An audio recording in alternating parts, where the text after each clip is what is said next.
అందరికీ నమస్కారం అండి. తెలుగు స్టోరీ బుక్ ఛానల్కి స్వాగతం.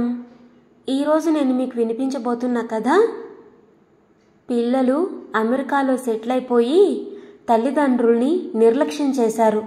వాళ్ళ ప్రేమని గుర్తించలేకపోయారు. ఫోన్ చేయడం కూడా తగ్గించేశారు. ఆ దంపతులు అన్నీ ఉన్నా ఒంటరితనం అనుభవిస్తున్నారు. అటువంటి పరిస్థితుల్లో ఆ దంపతులు అనూహ్యమైన నిర్ణయం తీసుకున్నారు. ఇంతకీ ఏమిటా నిర్ణయం, అసలేం జరిగింది అనేది ఈ కథ ద్వారా మనం విందామండి.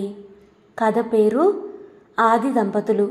రచించిన వారు మీనా కుమారి ముక్తేశ్వర్ గారు. కథను చివరి వరకు వినండి. నచ్చితే లైక్ చేయండి. కొత్తగా మన ఛానల్ని చూస్తున్నట్లయితే కనుక సబ్స్క్రైబ్ చేసుకోవడం అస్సలు మర్చిపోవద్దు. మరిక కథలోకి వెళ్ళిపోదామా? వరుణ్ వాసవికి వివాహం అయ్యి సంవత్సరం అయింది. వరుణ్ది సాఫ్ట్వేర్ జాబ్, లక్షల్లో శాలరీ. అమెరికాలో 5 ఏళ్ళు జాబ్ చేసి అన్నీ అమర్చుకున్నాకే పెళ్లి చేసుకొని అమెరికాలోనే కాపురం పెట్టాడు. చాలా హ్యాపీ లైఫ్. మ్యారేజ్ డే సందర్భంగా తన కొలీగ్స్కి మంచి పార్టీ ఇచ్చాడు. ఫ్రెండ్స్ అందరూ వెళ్ళిపోయారు. వారిచ్చిన గిఫ్ట్లు చూస్తూ జోక్స్ వేసుకుంటూ ముచ్చటించుకుంటూ ఉన్నారు వరుణ్ వాసవి. ఇంతలో వరుణ్ ఫ్రెండ్ సుశాంత్ ఫోన్ చేశాడు. క్షేమ సమాచారాలు విషస్సు అయ్యాక, ఒరే ఆంటీ నీతో మాట్లాడతారట అని వరుణ్ వాళ్ళమ్మకి ఫోన్ ఇచ్చాడు సుశాంత్. అమ్మా, ఈ టైంలో మీరు సుశాంత్ ఇంటికొచ్చారా అని అడిగాడు తల్లిని వరుణ్. ఏం చేయమంటావురా, నీతో మాట్లాడాలని నేను మీ నాన్న 10 రోజులుగా ఎదురు చూస్తున్నాం. ఫోన్ పనిచేయడం లేదు, నెట్ కనెక్షన్ బాగలేదు. ఈరోజు మీ పెళ్లి రోజని సుశాంత్ మనవాడే కదా అని ఇక్కడికొచ్చాం. అమ్మ మాటల్లో దిగులు, ఆవేదన అర్థమయ్యి మాట్లాడలేకపోయాడు వరుణ్. అతని కళ్ళు చెమర్చాయి. నాన్నగారికి ఎలా ఉందమ్మా అని అడిగాడు వరుణ్. ఇదిగో బాబుతో మాట్లాడండి, రోజు గోల చేస్తున్నారుగా అని ఫోన్ భర్తకిచ్చింది అశ్విని. శ్రీకర్ గారికి గొంతు పెగల్లేదు. ఎలా ఉంది నాన్నగారు అంటున్న వరుణ్ మాటకి అశ్విని శ్రీకర్ భుజంపై తట్టింది. అంతలో సర్దుకున్న శ్రీకర్ గారు, బాగానే ఉందిరా, నువ్వన్నీ అమర్చి వెళ్ళావుగా, దేనికి ఇబ్బందులు లేవురా. మీ అమ్మ దిగులు చూసి నాకు బాధగా ఉంది.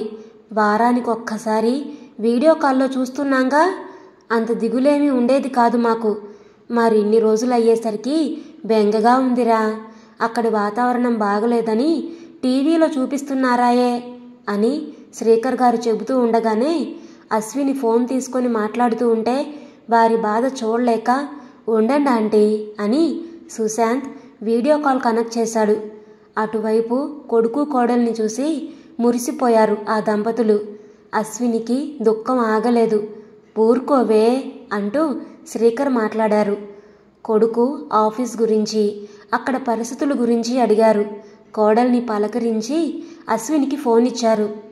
అశ్విని కొడుకు వైపు అలానే కాసేపు చూసి కోడల్ని కుశల ప్రశ్నలు వేసింది. ఏమైనా విశేషమా అని అడిగింది. లేదత్తయ్య గారు అని నవ్వింది వాసవి. వాసవి మాట్లాడుతూ, అరుణ్ బావగారు, అనితక్క, బాబు ఎలా ఉన్నారండి అని అడిగింది అశ్వినిని. పెద్ద కొడుకు మాట రాగానే కళ్ళల్లో మళ్ళీ నీళ్లు చిప్పిల్లాయి అశ్వినికి. సరే అమ్మా, నేను తర్వాత చేస్తాలే. ఫోన్ సంగతి, నెట్ సంగతి సుశాంత్ చూస్తాడు. బాయ్ అంటూ లైన్ కట్ చేశారు. సరే బాబు, మేం వెళ్ళొస్తాం అని పైకి లేచారు ఆ దంపతులు. కాస్త కాఫీ అయినా తీసుకోండి ఆంటీ అంటున్న సుశాంత్ని వారిస్తూ, లేదు బాబు, ఇంటి దగ్గర అన్నీ రెడీగా పెడుతుంది పనిపిల్ల అని చెప్పి డ్రైవర్ని పిలిచి ఇంటికి బయలుదేరారు. ఆ దంపతుల మనసులు కాస్త స్థిమితపడ్డాయి. పెద్ద కొడుకు అరుణ్ లండన్లో చదివి అక్కడే ఉద్యోగం చేసేటప్పుడే అనితని ఇష్టపడి పెళ్లి చేసుకున్నాడు. తల్లిదండ్రుల ఇష్టంతోనే. కొడుకు ఇష్టాన్ని ఎలా కాదంటారు? అందుకే కాదనలేకపోయారు. అశ్వినికి ఆశ్చర్యం కలుగుతూ ఉంటుంది. పిల్లలు చదివేటప్పుడు తమ ఇష్టానుసారంగా నడిచిన జీవితం పిల్లలకి ఉద్యోగాలు రావడంతోనే వారి ఇష్టానికి తలవగ్గవలసి వచ్చింది.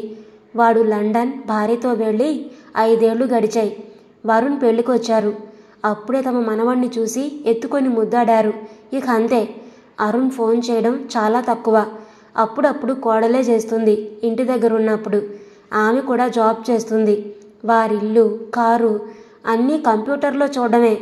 చిన్న కొడుకు వరుణ్ తన పెళ్లికి ముందే అపార్ట్మెంట్స్ లాగా కట్టించి కొన్ని ఫ్లాట్స్ అమ్మేసి కొన్ని అద్దెకిచ్చాడు. అమ్మిన డబ్బులు తల్లిదండ్రుల పేర బ్యాంకులో వేశాడు. అద్దె డబ్బులు వారు వాడుకునేలాగా ఏర్పాటు చేశాడు. కారు కొని డ్రైవర్ని అవసరాలకి నియమించాడు.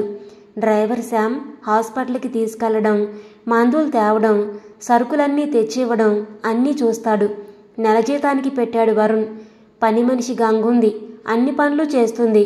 వేరే ఇబ్బందులు ఏమీ లేవు. ఇంటికి చేరిన అశ్విని మనసు గత ఆలోచనలలోకి వెళ్ళింది. శ్రీకర్ ఉద్యోగంతో ఏ లోటు లేకుండానే పిల్లల్ని పెంచారు.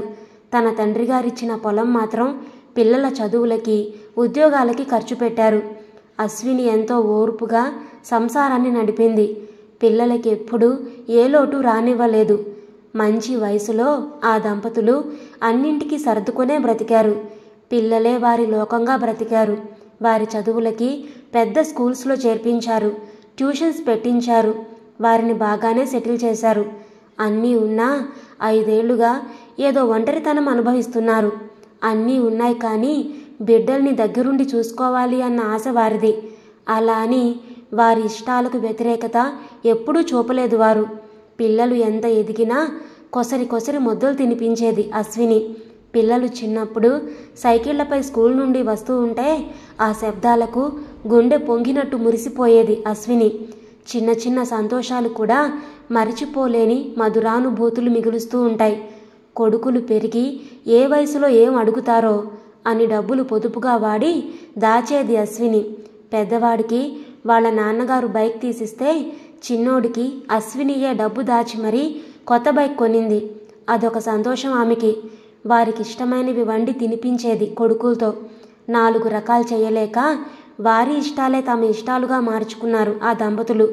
కొడుకులిద్దరూ డ్రైవింగ్ నేర్చుకున్న తర్వాతే కొత్త కారు కొన్నారు శ్రీకర్ గారు. పిల్లల సెలవులకి హాయిగా షికార్లు తిరిగేవాళ్ళు 4 కలిసి. చాలా చాలా హ్యాపీగా గడిపారు కొన్నాళ్ళు. అశ్విని డిగ్రీ దాకా చదివింది, తెలివిగలది. కానీ ఎందుకో బిడ్డలిలా పరాయి దేశాల్లో ఉండడం, తల్లిదండ్రులు బెంగతో కొట్టుకుపోవడం ఆమెకెప్పుడూ నచ్చేది కాదు. అంతెందుకు అశ్వినికి అమెరికా సంబంధం అయిన వాళ్ళైనా ఆమె ఇష్టపడలేదు. తల్లిదండ్రులకి దూరంగా బ్రతకడం నాకిష్టం లేదని చెప్పేసింది ఆ రోజుల్లోనే. ఈనాటికి నెల ఒకసారి తన అమ్మని చూడ్డానికి వెళుతుంది. పల్లెటూరు వదిలి రామంటారు శ్రీకర్ అత్తమామలు. మామగారిని అత్తగారిని చూసొస్తూనే ఉంటారు. ఈ మధ్య దిగులుగా అనిపించి సరిగ్గా నిద్రపోవడం లేదు అశ్విని. భర్తకి ఏవేవో మాటలు చెప్పి తను మాత్రం నిద్రపోలేకపోయేది. కళ్ళు మూస్తే బిడ్డలు కళ్ళ ముందే కనిపించినట్లయి ఆమె కన్నీళ్ల పర్యంతం అయ్యేది. అమ్మో తప్పు, ఇలా చేయకూడదు, నా కన్నీరు వల్ల వారికేదైనా ఆపదలు వస్తాయేమో అని సమర్థించుకునేది తనకు తానే. అలా అలా రోజులు గడుస్తూ ఉన్నాయి. పిల్లలు నెలకొక్కసారి ఫోన్ చేయడం అలవాటైపోయింది. శ్రీకర్, అశ్విని పార్కులో చిన్నగా నడుస్తూ ఉన్నారు. ఆ మాట ఈ మాట చెప్పుకుంటూ పిల్లల కేరింతలు చూస్తూ తన పిల్లల వయసు వారిని అలాగే చూస్తూ నడుస్తున్నారు. ఇంతలో ఎదురు దెబ్బ తగిలి ఒక ఆమె పడిపోయింది. ఎదురుగా పరిగెత్తే పిల్లవాణ్ణి పిలుస్తోంది. శ్రీకర్ గారు ఆ పిల్లవాణ్ణి పట్టుకున్నారు. అశ్విని ఆమెను పైకి లేపింది. చాలా కృతజ్ఞతలమ్మా అందామె. ఆమె పేరు యశోదట. వాళ్ళ అబ్బాయి దుబాయ్లో ఉంటాట. ఈమెను ఇక్కడే ఉంచారు. కొంత డబ్బిచ్చి ఇంతవరకు ఒక్క ఫోన్ కూడా చేయలేదట. తినడానికి కూడా ఇబ్బంది పడుతూ ఉంటే పక్కన తెలిసిన వాళ్ళ ఈ పిల్లవాడికి ఆయాలా చేర్చారట. ఆమెకు ఆరోగ్యం అంతంత మాత్రంగా ఉంటుందిట. ఆమె వయసు 45 సంవత్సరాలు. పాపం వారి అవుట్ హౌస్లోనే ఉంటుందిట. భోజనం అన్నీ వారే ఇస్తారని చెప్పి పేలవంగా నవ్వింది. బంగారం లాంటివాడమ్మా మా అబ్బాయి, కానీ ఆ కోడలే రానివ్వదు అని చెప్తూ ఉంటే జాలి కలిగింది అశ్వినికి. అలా ఎందుకనుకుంటారు? మీరిన్నాళ్ళు పెంచిన మీ ప్రేమ, మీ పరిస్థితులు మీ అబ్బాయికి తెలియవా? కోడలను అనుకోవడం ఎందుకండి అంది అశ్విని. నిజమేలేమ్మా, తలరాతలు ఎవరు మారుస్తారు అందామె. ఎందుకో పదే పదే ఆమె గుర్తుకొచ్చేది అశ్వినికి. భర్తతో అంటే రాబోయే కాలం మనది అంతేలే అని నవ్వేశారాయన. ఊరుకోండి, అన్నీ అమర్చే వెళ్లారుగా అంది అశ్విని. మాట పన్నివ్వవు కదా కొడుకులపై అని నవ్వారు శ్రీకర్ గారు. సర్లేండి, మన కొడుకులేగా అంది అశ్విని. శ్రీకర్ గారికి జ్వరంగా ఉంటే ఆసుపత్రికి వెళ్లారు. వారం రోజులు ఉండాల్సి వచ్చింది. ఎందుకులే పిల్లల్ని కంగారు పట్టడం అని చెప్పలేదు అశ్విని. హాస్పిటల్లో శ్రీకర్ గారి చిన్ననాటి స్నేహితుడు కలిశాడు. ఆయన భార్యకు బాగలేక 10 రోజుల నుంచి ఇక్కడే ఉన్నారట. కొడుకు కూతురు అదే ఊర్లో ఉన్నారు. తల్లిని చూడ్డానికి ఒక్కసారైనా రాలేదు. కొడుకు వేరే ఉంటున్నట్ట. కూతుర్ని చెల్లెలు కొడుకే ఇచ్చాట. కనీసం చెల్లెలు కూడా రాలేదని బాధపడిపోయాడు. జబ్బేమో గాని తమనెవరూ పట్టించుకునేవారు లేరు అన్న బాధ వారిని వెంటాడుతుంది. బాగా బతికినవాడే, కానీ పిల్లల చదువులకి పెళ్ళిళ్ళకి డాబుగా ఖర్చు చేశాట. ఈ రోజున ఏదో ఒక అపార్ట్మెంట్లో వాచ్మెన్గా ఉంటున్నట్ట. ఏమిటో ఏం పిల్లలు అని శ్రీకర్ గారిని మీ సంగతులు అని అడిగితే పిల్లల గురించి గొప్పగా చెప్పుకొని మురిసిపోయారు శ్రీకర్ గారు. శ్రీకర్ గారిని డిశ్చార్జ్ చేశారు. డ్రైవర్ వచ్చాడు వారిని తీసుకెళ్ళడానికి. రండ్రా, మిమ్మల్ని దింపి వెళతాం అన్నారు శ్రీకర్ గారు. వారు సంశయంగా ఉన్నారు. ఎందువలన అని ఆలోచిస్తుంటే ఇంతలో నర్సు వచ్చి, అమ్మా మీరు త్వరగా ఖాళీ చేయాలి, బిల్లు కడితే వేరే పేషెంట్స్ ఉన్నారు, అందుకని ఈరోజు ఖచ్చితంగా బిల్ పే చేయండి అని చెప్పి వెళ్ళిపోయింది. అయోమయంగా చూస్తూ ఉన్న స్నేహితుడి చేతిలో బిల్ తీసుకొని కట్టేశాడు శ్రీకర్. వారిని అపార్ట్మెంట్ దగ్గర దించారు. ఏదో కింద చిన్న ఇల్లు. శ్రీకర్ దంపతులు ఇంటికి చేరి అన్నీ మాట్లాడుకుంటున్నారు. వరుణ్ వీడియో కాల్ చేశాడు. శుభవార్త చెప్పింది కోడలు నెల తప్పానని. ఆనందపడిపోయారు శ్రీకర్ అశ్విని. కన్నీళ్ల పర్యంతమయ్యారు ఇరువురు. తండ్రి జ్వరం పడ్డ సంగతులు చెప్పింది అశ్విని. దాని గురించి అంత పట్టించుకోలేదు వాళ్ళు. అసలే తండ్రి కాబోతున్న ఆనందంతో ఉన్నాడుగా అని నవ్వుకున్నారిద్దరు. పనిపిల్ల పనికి రావడం లేదు, ఎందువల్లో డ్రైవర్ని పంపారు, ఎవరూ లేరమ్మా అంటూ తిరిగొచ్చాడు డ్రైవర్ శామ్. చెప్పకుండా మానదే, ఎందువల్లో అని అనుకుంది అశ్విని. మరుసటి రోజు పనిపిల్ల గంగొచ్చింది. ఏమిటి రావడం లేదు అని అడిగితే మౌనంగా నిలబడింది. మొహం వాడిపోయింది. ఏమైంది గంగా, చెప్పమ్మా అనేసరికి ఒక్కసారిగా ఏడిచేసింది గంగ. కంగారుగా చూసింది అశ్విని. కొంతసేపు నిభాయించుకున్నాక అప్పుడు చెప్పింది గంగ. వాళ్ళమ్మ చాలా అప్పులు చేసి వేరే ఎవరినో పెళ్లి చేసుకుందిట. పైగా అప్పు చేసిన బాకీ కింద ఈ పిల్లని అప్పచెప్పిందిట. వాడేమో ముసలివాడు, పెళ్ళాం చచ్చి చాన్నాళ్ళయిందని పిల్లల ఆలనా పాలనకి కావాలన్నట్టుగా దీన్ని పెళ్లాడతాడట. అయ్యో రామా, ఇదేం చోద్యమే, అదేం తల్లే బాబు అంది అశ్విని. అయినా నీ బాబు ఏమయ్యాడు అని అడిగింది అశ్విని. నాకే తెలియదెవరో అని తలదించుకుంది గంగ. అర్థమైన అశ్వినికి కడుపు రగిలిపోయింది. నువ్వేం వెళ్ళక్కర్లేదులే, నేను చూసుకుంటా అని చెప్పింది అశ్విని. గంగ ముఖం ఆనందంతో విప్పారింది. గంగ పరిస్థితి గురించి అంతా శ్రీకర్కి చెప్పింది అశ్విని. దాని వయసు ఎంత, పట్టుమని 16 ఏళ్ళు కూడా లేవుగా అంటూ వాపోయింది అశ్విని. శ్రీకర్ గారు మాట్లాడుతూ నిజమే, ఏదో ఒకటి చెయ్యాలి అన్నారు. అన్నదే తడవుగా గంగ తల్లిని పిలిపించి చీవాట్లు పెట్టింది అశ్విని.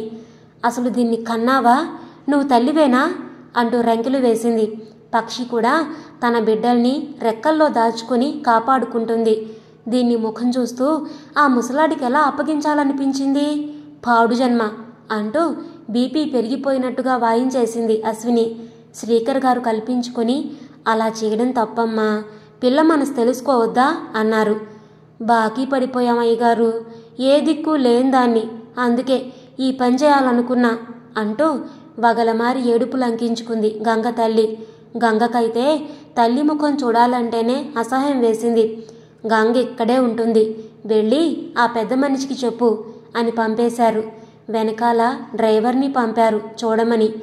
ఏమైనా అప్పు అని గొడవ పడితే ఈ డబ్బు ఇవ్వమని ఇవ్వబోతూ ఉంటే, అంత కాదమ్మా, మా అమ్మ అబద్ధం చెప్తుంది అని అసలు ఇచ్చేదెంతో చెప్పింది గంగ. డ్రైవర్ వెళ్ళొచ్చాడు.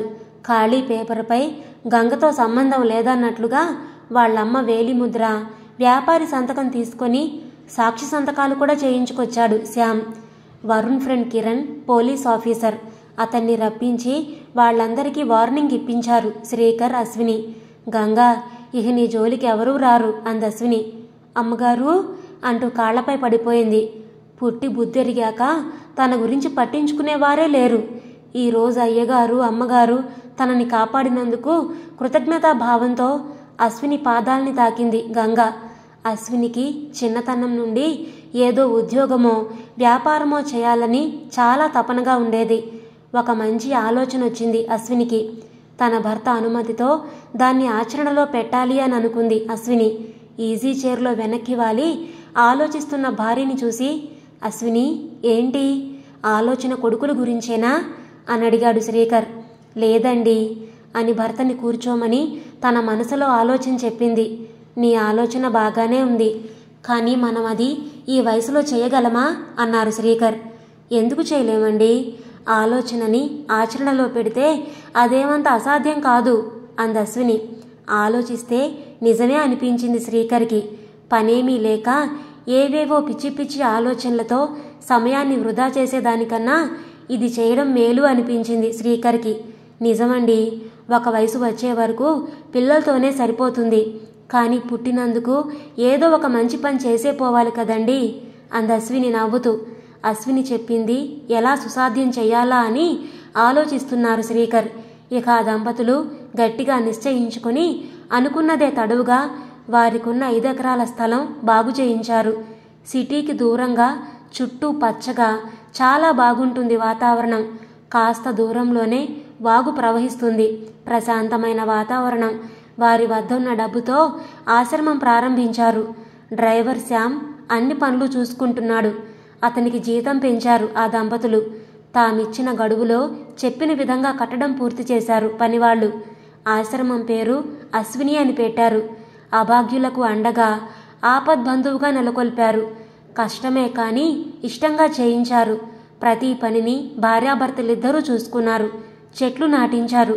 ప్రభుత్వం నుండి ఆమోదపత్రం తెచ్చుకున్నారు. కావలసిన హంగులన్నీ అమర్చారు. 50 మంది వరకు ఉండేలా కట్టించారు. పడకలన్నీ ఏర్పాటు చేయించారు. పూల చెట్లని పండ్ల చెట్లని శ్రద్ధగా నాటారు ఆ దంపతులు.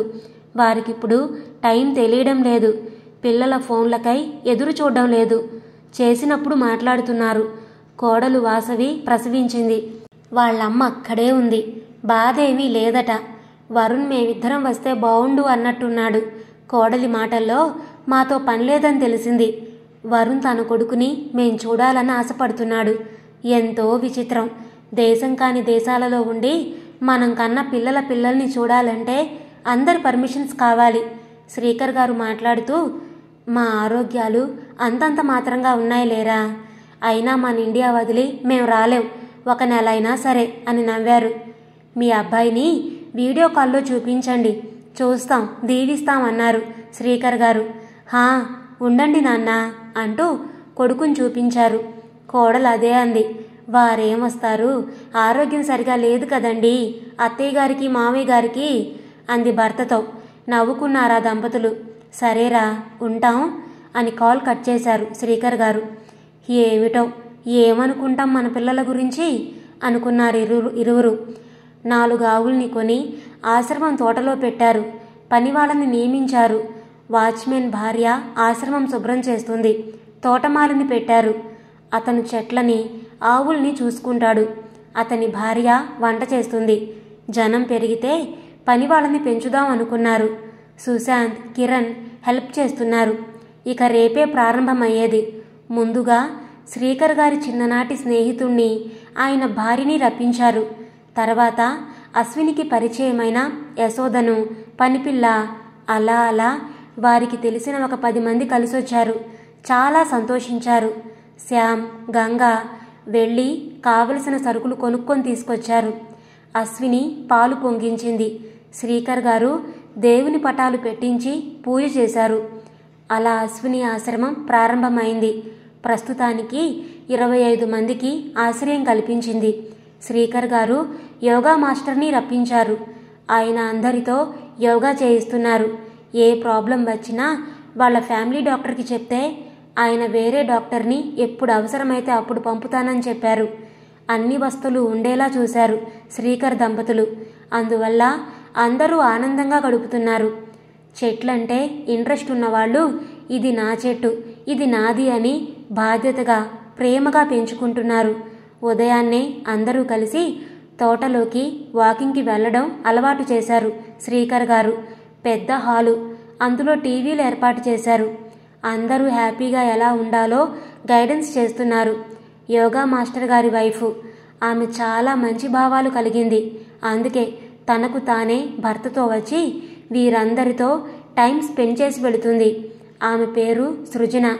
ఆమె అందరికీ మైకులు ఇస్తూ ఎవరి అభిరుచి ఏంటి, వారికి ఏ ఏ కోరికలు ఉండేవి అని అడిగి మరీ తెలుసుకునేది. అందుకు కావలసిన ఏర్పాట్లు చేయించేది అశ్విని. ఒకరికి పెయింటింగ్ ఇష్టం, మరొకరికి పాడడం, ఒకరు సొంతంగా స్టోరీ చెప్పడం. అలా ఎవరికి తోచింది వారు చెప్పేవారు. వారికి సాధ్యమైన కోరికలన్నీ తీర్చేవారు అశ్విని దంపతులు. ఒకరోజు అశ్విని దంపతులు చెరువు చుట్టూ తిరుగుతూ విరగబూసిన తామరల్ని చూస్తూ మాట్లాడుకుంటున్నారు. అశ్విని, అందరి ఇష్టాలు అడిగి మరీ చూస్తున్నావు కదా, మరి నీ ఇష్టం ఏంటి అని అడిగారు శ్రీకర్ గారు. అశ్విని పక్కపక్క నవ్వింది. నాకు సినిమాల్లో వాణిశ్రీలాగా ముడివేసుకొని రెడీ అయ్యి దర్పంగా తిరగాలని ఆశండి అని నవ్వి సిగ్గుపడింది. మరి నా కోరికేంటో తెలుసుకోవా అన్నారాయన. అవును చెప్పండి, ఈ ఆశ్రమం అధినేత గారి కోరికేంటో అని అడిగింది. నాకు చిన్నప్పటి నుంచి క్రికెట్ ఆడడం అంటే చాలా ఇష్టం.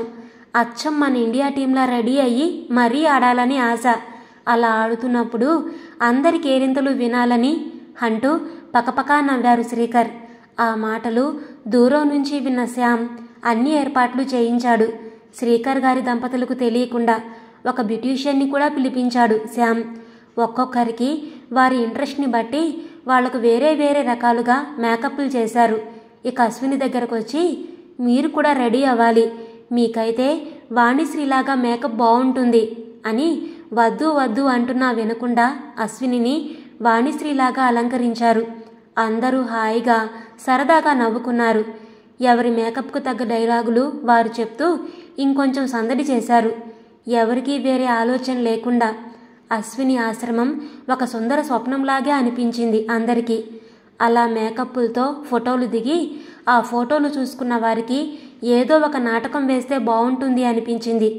క్రికెట్ అంటే ఎవరికి ఇంట్రెస్ట్ ఉందో అడిగి వారికి డ్రెస్సులన్నీ తెప్పించారు. చక్కగా ఖాళీ స్థలం కావలసినవి అమర్చారు. ఆట ప్రారంభం కావడానికి ముందు కూర్చున్న వాళ్లంతా ఒకటే అరుపులు, కేరింతలు. భలేగా అనిపించింది శ్రీకర్ గారికి ఆ వాతావరణం. శ్రీకర్ గారు 6 కొట్టేసరికి అందరూ చప్పట్లు కొట్టారు. బయట వాళ్ళు కూడా కొందరు వచ్చి చాలా మెచ్చుకున్నారు. మధ్య వయసు వాళ్ళు, ముసలి వాళ్ళు అలా అంటూ ఉంటే ఇక్కడ పెద్ద వయసు వాళ్ళందరినీ చూసి బుద్ధి తెచ్చుకోవాలి అన్నారు. ఆశ్రమంలో ఇంకా చాలామంది చేరారు. ఒక్కోసారి డాక్టర్ని పిలవడం, కావలసిన వారికి వైద్యం చేయించడం, కుదరకుంటే అది కాకుంటే పెద్ద హాస్పిటల్కి పంపడం చేసేవారు. గవర్నమెంట్ సహాయం ఉందిగా, చాలా వరకు ఉచిత వైద్యం చేసేవారు వాళ్ళకి ఇబ్బంది లేకుండా. కొంతమంది పెద్దలు విరాళాలు కూడా ఇచ్చారు ఆశ్రమాన్ని గమనించి. కొన్నాళ్లకైతే ఆశ్రమంలో పండిన పళ్ళు, కూరగాయలు, పూసిన పువ్వులు బయట అమ్మకానికి కూడా వెళ్ళేవి. కొందరల్లిన బుట్టలు, కుట్టిన బట్టలు, వైరల్లికలు బయట అమ్మేవాళ్ళు. షాపు వాళ్ళు వాళ్లే కొనుగోలు చేసేవాళ్ళు. అలా వచ్చిన ధనం డిపాజిట్ చేసి అవసరానికి అందరికీ వాడేవారు. అలా అలా రోజులు తెలియకుండా జరిగిపోతున్నాయి. అశ్విని ఆశ్రమంలో చేరిన వారందరిలో చాలా మార్పు వచ్చింది. ఏవేవో బాధలతో చేరిన వారు ఈరోజు తమదొక కొత్త లోకంగా ఆనందంగా బ్రతుకుతున్నారు. రోజు కాసేపు అశ్విని దంపతులు తామర కొలనుల దగ్గర కాసేపు నడుస్తారు, అన్ని విషయాలు చర్చించుకుంటూ. అలా మాటల్లో ఆశ్రమంలో చేరిన ప్రతి వారిలో వచ్చిన మార్పుల గురించి సంతోషంగా చెప్పుకుంటూ నడుస్తున్నారు. మాటల్లో అశ్విని మాట్లాడుతూ, ముఖ్యంగా ఒక విషయం గమనించాల్సింది. ఏదో ఆశించి బిడ్డల్ని పెంచకూడదు. అలానే పెద్దల్ని ఏదో ఆశించి పిల్లలు చూడకూడదు. ప్రేమ అనేదే ఉంటే అసలు అనుకోవాల్సిందేమీ లేదు. అలా అందరిలో మార్పు రావాలి. ఎగరడం నేర్చుకున్న పక్షుల రెక్కలపై మరింత భారం కాకూడదు. స్వేచ్ఛగా ఎగరనివ్వాలి, పిల్లల్ని ఎదగనివ్వాలి. ఆలోచన విధానం మారాలి. అలానే పిల్లల్ని పెంచి వారిని బాధ్యతల్లోకి పంపి పెద్దవాళ్ళు రిలాక్స్ అవ్వకూడదు. అప్పటికే వారి జీవనానికి తోడ్పాటును ఏర్పరచుకొని తమదైన బాధ్యతలో జరిగినంత కాలం జరపాలి. ఆపై పరమాత్ముని దయ వలన మంచి జరక్కపోదు. ఆశ్రమ జీవితం తప్పేమీ కాదు. ఆనాటి రామచంద్రుడే యువకుడై అన్నీ ఉండి కూడా 14 సంవత్సరాలు ఆశ్రమ జీవనాన్ని గడిపాడు. నిరాశ నిస్పృహ పనికిరాదు. ఆశ్రమమైన ఆనంద నిలయంలా భావించాలి. ప్రతి జీవిలో దశలు ఉన్నట్టే మానవునికి దశలు ఉన్నాయి. చేయగలిగినంత కాలం బాధ్యతలు వీడరాదు. ఆపై మనసుని తృప్తిపరుచుకుని జీవించాలి అంటూ అనర్గళంగా చెబుతున్న అశ్విని మాటలకు చప్పట్లు కొట్టారు శ్రీకర్ గారు.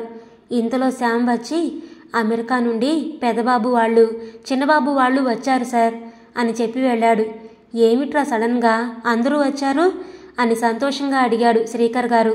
అశ్వినికైతే ఎక్కడి నుండి వచ్చిందో దుఃఖం పెళ్ళుబికొచ్చేసింది. ఎందుకమ్మా అంటూ పిల్లలు ప్రశ్నిస్తూ ఉంటే అశ్విని తనని తానే కంట్రోల్ చేసుకుంది. వరుణ్ మాట్లాడుతూ, ఏమైంది నాన్న, అసలు ఫోన్ తీయడం లేదు, చేయడం లేదు. సుశాంత్ ఆశ్రమం పనుల్లో పడ్డారు అని చెప్పాడు. నాకేమీ అర్థం కాలేదు. పైగా అన్నయ్య కూడా వెళదాంరా అనేసరికి సడన్గా సర్ప్రైజ్ చేద్దామని అందరం కలిసి వచ్చామని అందరూ నవ్వారు. మనవాళ్ళని చూసి మురిసిపోయారా దంపతులు. వరుణ్ కొడుకు అచ్చం శ్రీకర్ గారిలాగానే ఉన్నాడు.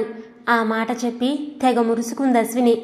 పెద్దోడు కొడుకు చూడు చాలా వరకు నీకులాగే ఉన్నాడని శ్రీకర్ గారు అశ్వినితో అంటే అందరూ ఆనందంగా నవ్వుకున్నారు. అందరూ భోజనాలన్నీ అయ్యాక గార్డెన్లో కూర్చుని మాటల్లోకి దిగారు. అరుణ్ మాట్లాడుతూ, నాన్న మీరిద్దరూ నాతో వచ్చేయండి. మీ కోడలు ఎప్పుడూ అంటుంది మీతో కలిసి ఉండాలని అంటూ తన అభిప్రాయాన్ని చెప్పాడు. వరుణ్ మాట్లాడుతూ, నాన్న అమ్మా మీకు ఈ వయసులో లేనిపోని భారాలు అవసరమంటారా? హాయిగా మాతో వచ్చేయండి. టికెట్స్ అన్నీ రెడీగా ఉన్నాయి. ఇక మిమ్మల్ని ఇక్కడ ఉంచాం అని గట్టిగానే చెప్పాడు. పిల్లల మాటలకు ఆ దంపతులు నవ్వి, ఇప్పుడు ఏమైందిరా అరుణ్, వరుణ్, మేము ఆనందంగానే ఉన్నాం అన్నారు శ్రీకర్ గారు.